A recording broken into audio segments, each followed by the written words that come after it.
Үйлену оңай, үй болу қиын деген бар. Саналы жастар бұл сөзді ұғып бағамдар.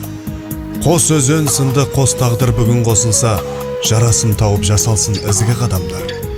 Өмір жолында серік бобылғи сәттілік, шамшырақ сынды жетелей берсін тәтті үміт. Беу қарақтарым, алтын тойды да тойлаңдар, отауларыңнан қуаныш кетпей бақтынып. Көңілде көктеп махаббат гүлі, нұр гүлі, естілсін үйден күміс күлкінің сыңғыра. Өрісі кеңіп бабадан қалған әулеттің тербеліп бесік, естілсін сәби бұлдыры. Адами ғұмыр болары айқын бір нүкте, жақсылық келер, ынтымақ барда бірлікте. Бас қосқан жастар сендерге үлкен тілегім, біріңе бірің сүйеніш болың тірлікте.